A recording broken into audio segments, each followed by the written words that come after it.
Olá, meus cumprimentos a todos. Aqui estou eu mais uma vez para gravar agora o capítulo 19 do livro Boa Nova, Psicografia do Chico Xavier, pelo espírito Humberto de Campos. Esse capítulo tem como título Comunhão com Deus. E ele é bem interessante porque ele começa fazendo uma menção ao capítulo anterior, onde o Humberto de Campos tratou justamente do momento em que Jesus ensina aos discípulos o Pai Nosso. E ele fala, que o Pai Nosso é uma síntese de todos os ensinos de Jesus. E isso é uma coisa que a gente não para pensar, né? Que Jesus, ao ensinar o Pai Nosso, ele chama Deus de Pai, ele coloca a fraternidade universal entre todos os seres, ele fala da necessidade do perdão, ele pede a Deus que afaste de nós a tentação do pecado que está dentro de nós. Então é uma oração que, em poucas palavras, Jesus sintetiza tudo que o ser humano precisa para fazer essa comunhão com Deus. E aí, esse capítulo, que tem como título exatamente isso, Jesus vai ser abordado pelo discípulo João. E o João aqui, ele demonstra que ele está em conflito a respeito do que Jesus ensina e do contato que ele teve com os essênios. E olha só, muitas vezes nós nos defrontamos com a passagem em que quem afinal eram os essênios e qual a importância deles na vida de Jesus.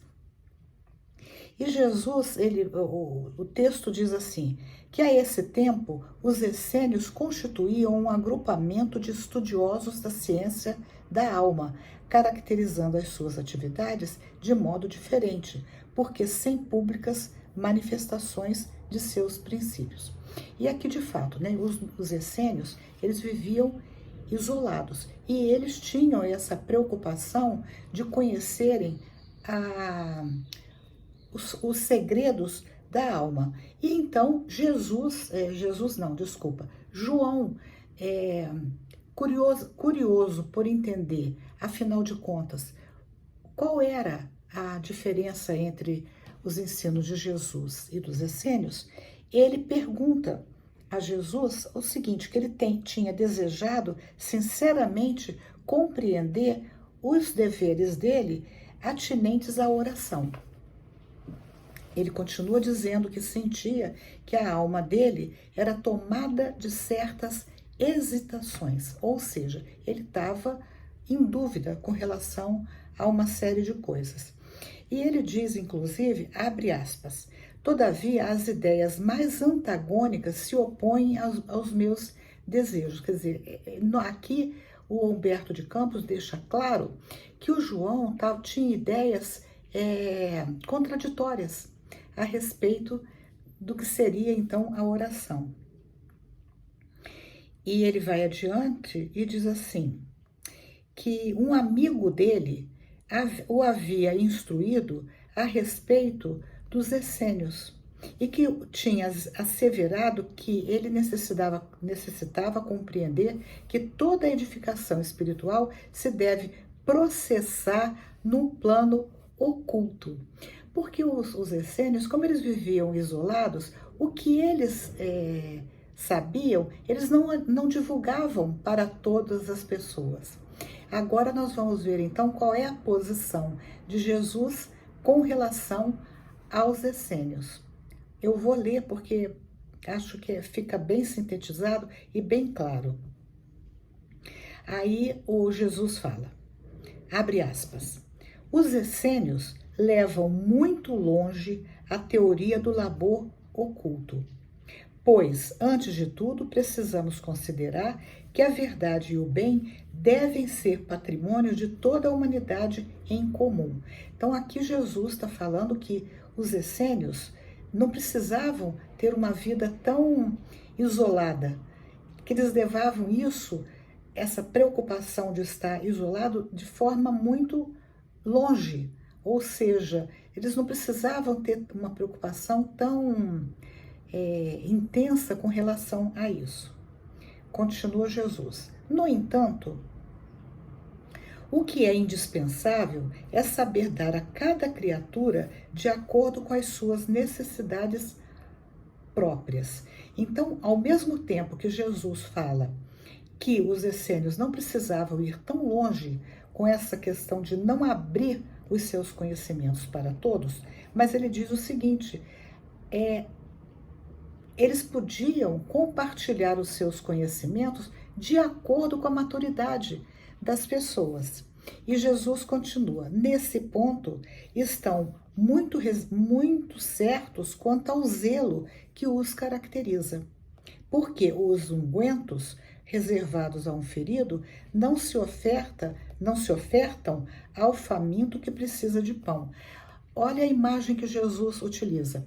Então, ao mesmo tempo que Jesus não aplaude esse comportamento de muita reserva dos essênios com relação à divulgação dos seus conhecimentos, mas ao mesmo tempo ele utiliza de uma imagem, dizendo assim, cada ser, você não vai oferecer certos ungüentos, quer dizer, medicamentos, a pessoas que apenas precisam de pão.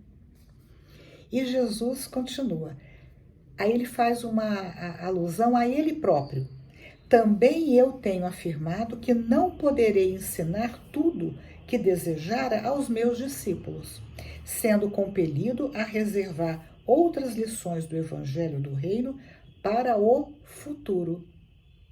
Quando a magnanimidade divina permitir que a voz do Consolador se faça ouvir entre os homens sequiosos de conhecimento.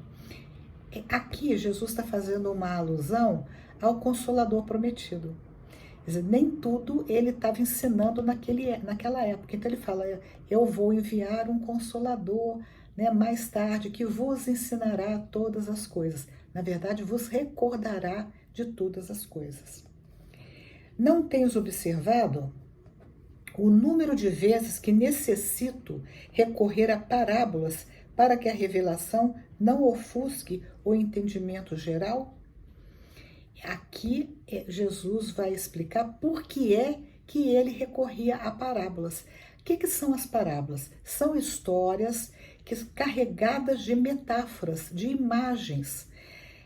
E ele utilizava essas parábolas justamente para tornar mais fáceis para as pessoas entenderem o que ele estava falando. Mas, vocês vejam só, até hoje nós temos dificuldade para entender exatamente o que Jesus estava falando sobre cada parábola. Olha, a primeira parábola, vamos recordar, foi a parábola do semeador. Quem de nós pode dizer que entende a parábola do semeador plenamente, né? Bom, e aí Jesus continua. No que se refere à comunhão de nossas almas com Deus, não me esqueci de recomendar que cada espírito ore no segredo do seu íntimo, no silêncio de suas esperanças e aspirações mais sagradas. É que cada criatura deve estabelecer o seu próprio caminho para o mais alto. Ou seja, que não há fórmula pronta. Cada um deve reportar ao seu íntimo, ao seu coração, as suas esperanças, erguendo, continua, em si mesma o santuário divino da fé e da confiança, onde interprete sempre a vontade de Deus com respeito ao seu destino. A comunhão da criatura com o Criador é, portanto, um imperativo da existência. É obrigatório a comunhão da criatura com o Criador. E a prece, olha que bonito que ele fala aqui agora, é o luminoso caminho entre o coração humano e o Pai de infinita bondade. E aqui a gente vê a importância da prece. A prece sincera, aquela prece que vem realmente do íntimo, onde nós nos conectamos com Deus de maneira sincera e ardorosa, né? Que vem aquele sentimento verdadeiro. E então ele fala, a prece é o luminoso caminho entre o coração humano e o Pai de infinita bondade. Então, aí depois vem a segunda parte do texto, onde João pergunta a Jesus como ser leal a Deus na oração. E ele fala, não obstante a confiança expressa na oração e a fé tributada à providência superior, é preciso colocar acima delas a certeza de que os desígnios celestial são mais sábios e misericordiosos do que o capricho próprio. No meu entendimento, o que Jesus está falando é que muitas vezes, no momento em que a gente ora, a gente se esquece que o Pai é o Pai de bondade e sabedoria, infinita e acima de nós. E muitas vezes o que acontece? A gente acaba pedindo coisas, nos esquecendo que Deus sabe muito mais, Ele é sábio, sabe muito mais do que nós sabemos. Então, a gente se coloca muitas vezes acima de Deus. É o que, no meu entendimento, Jesus está falando aqui. E aí, o texto continua e João então fala assim, eu vos peço, com sinceridade da minha afeição, que me ensines na primeira oportunidade como deverei entender que Deus está igualmente em nós. Porque Jesus, aqui um pouquinho antes, ele vai falar que Deus está na gente. E é por isso que ele sabe quem nós somos, quais as nossas necessidades. Deus está em nós. Essa razão pela qual João faz essa abordagem. E Jesus então fala que ele promete que vai fazer isso, mas não naquele momento. Ele vai esperar o momento adequado para falar sobre isso com Jesus e com João. E o momento adequado surge quando os dois vão até Jericó. E aqui o Humberto de Campos vai descrever a paisagem árida de Jericó. Uma paisagem onde as árvores estão retorcidas e eles, pela aridez, né, pela falta de água, e eles encontram um homem que está cavando o terreno em busca de água. E esse homem sua, né, copiosamente, dada o calor da região. E Jesus pergunta para ele o que ele fazia, e ele fala que ele está procurando água. E isso, pela característica do homem, dá para ver que ele não está procurando água há pouco tempo. Havia algum tempo que ele fazia isso. E Jesus, então, ele fala, né, para João que o quanto aquele homem demonstrava que tinha comunhão com Deus, porque ele não desistia da crença que ele encontraria água mais cedo ou mais tarde, e que então aquele comportamento era o símbolo da comunhão com Deus, da fé com Deus, em Deus, e a certeza de que Deus estava nele. Aí Jesus fala assim, que a água é o símbolo mais perfeito da essência de Deus, que tanto está nos céus como na terra. Aqui é até interessante, eu não vou retornar todo o texto, porque senão ele ficaria muito longo. Mas olha só, a água, porque a água mata a nossa sede, a água lava, nos refresca, a água traz